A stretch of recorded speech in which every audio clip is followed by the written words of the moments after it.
ಹಿಂದೆ ಮರ್ತ್ಬಿಟ್ಟಂಗಿದ್ದಾರೆ.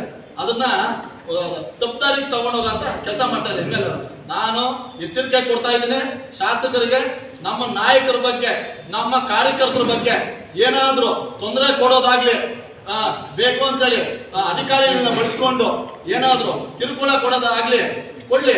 ಚಿಕ್ಕಬಳ್ಳಾಪುರದಲ್ಲಿ ನಮ್ಮ ಸುಧಾಕರ್ ಅವರ ಬೆಂಬಲಿಗರು ಏನನ್ನೋದು ಪಾಠ ಕಲಿಸ್ತೀವಿ ಅಂತ ಹೇಳ್ಬಿಟ್ಟು ಈ ಸಂದರ್ಭದಲ್ಲಿ ನಾನು ಶಾಸಕರಿಗೆ ನೇರವಾಗಿ ಎಚ್ಚರಿಕೆ ಕೊಡ್ತಾ ಇದ್ದೀನಿ. ಅವ್ರ ಭಾಷೆ ಬದಲಾಯಿಸ್ಕೊಬೇಕು.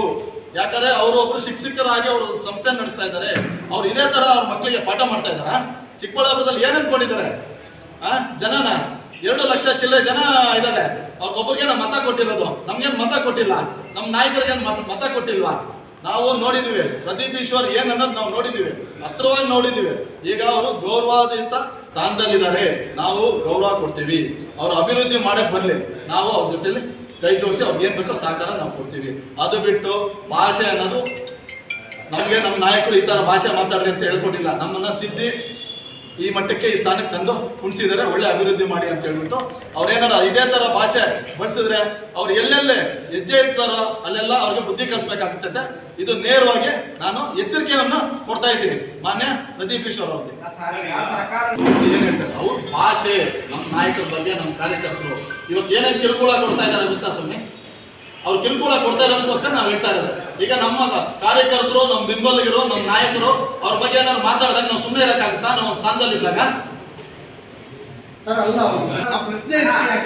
ಕೋಟಿ ಅನುದಾನ ತಂದು ಇದುವರೆಗೂ 1 ಪೈಸೆ ಇವ್ರ ಕೈಯಲ್ಲಿ ಖರ್ಚು ಮಾಡೋಕ್ಕಾಗಿಲ್ಲ. 40 ಕೋಟಿ ಖರ್ಚು ಮಾಡಿದ್ರೆ ಚಿಕ್ಕಬಳ್ಳಾಪುರದಲ್ಲಿ ಎಷ್ಟು ಅಭಿವೃದ್ಧಿ ಆಗುತ್ತೆ, ಎಷ್ಟು ಸಮಸ್ಯೆ ಆಗಿದೆ. ಇವತ್ತು ಗುಂಡಿಗಳು ಎಷ್ಟಿದ್ದಾವೆ, ಇವತ್ತವರೆಗೂ ಒಂದು ಗುಂಡಿ ಮುಚ್ಚಕ್ಕಾಗಿಲ್ಲ. ಇವಾಗ ಆಡಳಿತ ಮಾಡ್ತಾ ಇರೋ ಶಾಸಕರ ಕೈಯಲ್ಲಿ ಅಲ್ಲ. ಅದು ಕ್ರಿಯೆ ಗುರಿ ನಮ್ಮ ನಾಯಕರು ಏನು ಬಡವರಿಗೆ ಅಂತೇಳಿ 5,000 ನಿವೇಶನಗಳು ಕೊಟ್ಟಿದ್ದಾರೆ. ಅದನ್ನ ಇವರು ಬೇಕು ಅಂತ ಹೇಳ್ಬಿಟ್ಟು ತಡೆ ಹಿಡಿದಿದ್ದಾರೆ.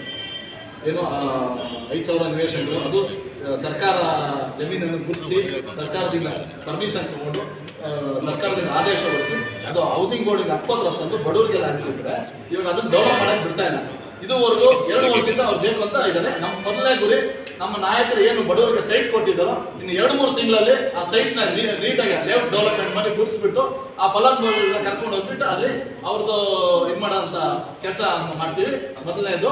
ಎರಡನೇದು ಬಂದು 40 ಕೋಟಿ ಅನುದಾನ ನಾವೆಲ್ಲ ನಗರಸಭೆ ಎಲ್ಲ ಕಮಿಟಿಯಲ್ಲಿ ಕುತ್ಕೊಂಡು ತೀರ್ಮಾನ ತಗೊಂಡು ಎಲ್ಲೆಲ್ಲಿ ಅವಶ್ಯಕತೆ ಇದೋ ಕುತ್ಕೊಂಡು ಅದನ್ನ ಅಭಿವೃದ್ಧಿ ಮಾಡೋ ಅಂತ ಕೆಲಸನ ನಾವು ಮಾಡ್ತೀವಿ.